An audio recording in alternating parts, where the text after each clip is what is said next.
आज चला पंचनामे पाहू या मोहिमेद्वारे तालुका कृषी अधिकारी, पंचायत समिती व तहसीलदार कार्यालय येथे स्वाभिमानी शेतकरी संघटनेचे विधानसभा प्रमुख यांनी सहकारी प्रशांत थोटे, गोपाल प्रदीप नायनार, प्रशांत बायस्कर व इतर यांच्यासह भेट दिली असता धक्कादायक माहिती समोर आली। तालुका कृषी कार्यालयाला 29 नोव्हेंबर 2023 चे पत्र 7 डिसेंबर 2023 ला प्राप्त झाले व त्यांनी अजूनही पंचनामे सुरू न केल्याचे सांगितले, जेव्हा की त्यांना 15 डिसेंबर 2023 पर्यंतच अहवाल सादर करण्याचे आदेश आहेत।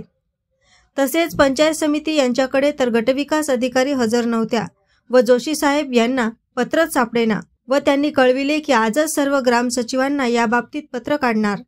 सर्वात शेवटी तहसील कार्यालय येथे तहसीलदार व नायब तहसीलदार यांची भेट घेतली असता त्यांनी आजच प्राथमिक अहवाल पाठविणार असल्याचे सांगून तसा अहवाल सुद्धा दाखविला, ज्यामध्ये 100% तुरीचे नुकसान व कापसाचे 33%च्या आत नुकसान असे चना व गव्हाचे नुकसान दाखविलेले आहे। यावर ॲडव्होकेट चेतन परडखे यांची प्रतिक्रिया घेतली असता त्यांनी सांगितले की तालुका कृषी अधिकारी व गटविकास अधिकारी यांची शेतकऱ्यांच्या संवेदनाशील पंचनाम्याच्या प्रकरणात विलंब लावून कर्तव्यात कसूर केल्याप्रकरणी वरिष्ठांकडे तक्रार करून कारवाईची मागणी करणार असल्याचे सांगितले। आपल्याला ऍडिशनल आपलं रेसिडेन्शियल कलेक्टर घोडके साहेबांचं पत्र आहे, बरोबर? हो का, हे जे अवकाळी आलं होतं त्याचे पंचनामे करा म्हणून। तर आम्हाला त्याची माहिती पाहिजे होती की आपल्या ऑफिस मधून काय काय झालं। आता आपल्या ऑफिस कडून म्हणजे तहसीलदार साहेबांकडून पंचनाम्याचे आदेश निघालेले आहेत। हा हा हा गावनी आहे म्हणजे तहसीलदार साहेब पाठवतात ना, बरं, तलाठी कृषी सहाय्यक ग्रामसेवक। हो हो, आणि या संदर्भात आपण त्यांना 15 तारखेपर्यंत अहवाल मागितलेले आहेत। कोणाला? तर काही अहवाल खाली समितीकडून, ग्रामसेवक समितीकडून, हा हा, आणि काही अहवाल आले सुद्धा आहेत होते तहसील म्हणजे मंडळ अधिकाऱ्यांकडून। बरं, मग ते पिकांचे मग ते दाखवायला लावा ना तुमच्या कर्मचाऱ्यांना। नाही, आपल्या तहसीलकडे आहे। नाही, आपल्याकडे काय आहे? आपल्याकडे अहवाल नाही आले कोणते। मग तुम्ही जसं तहसीलदारासोबत पत्रव्यवहार केला असेल किंवा तहसीलनं तुम्हाला पत्र पाठवलं तसं पत्र तरी दाखवा आम्हाला, कारण का इथं खूप कास्त घ्या ना मॅडम सोबत। एक मिनिट मॅडम सोबत वालदे साहेब पण नाही, एक मिनिट बोल। त्याच्यामध्ये त्याच्यानंतर तूर आणि काही गव्हाचं क्षेत्र आहे, बरं, म्हणजे पेरला ज्येष्ठ लोकांनी त्याच्यावर पाणी दिलं, पुन्हा पाणी आलं वरून, हो, जे निघालं नाही या क्षेत्राचा आपण रिपोर्टिंग घेतोय।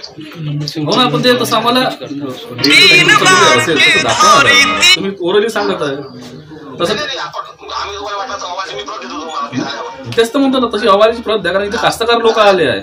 आम्ही 3 दिवस आधीच मेसेज टाकला होता की आम्ही 15 तारखेला तिन्ही ऑफिसमध्ये जाणार बा।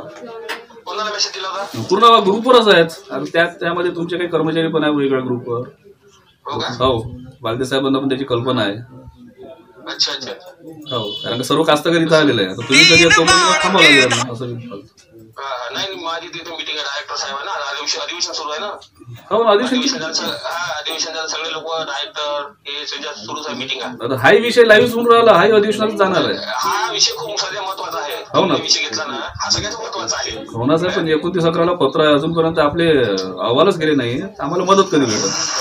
नाही, या 2 दिवसामध्ये अहवाल फायनल होतील आपले, तुम्ही काळजी नका करू। मी म्हणजे पूर्ण पॉझिटिव्ह या संदर्भात, बरं का? नाही साहेब, 2 दिवस सुट्टी ना, आता शनिवार रविवार सुट्टी आहे ना। बिलकुल सोमवारी तुम्हाला अहवाल देतो मी, ठीक आहे? आतापर्यंत हॅलो हॅलो,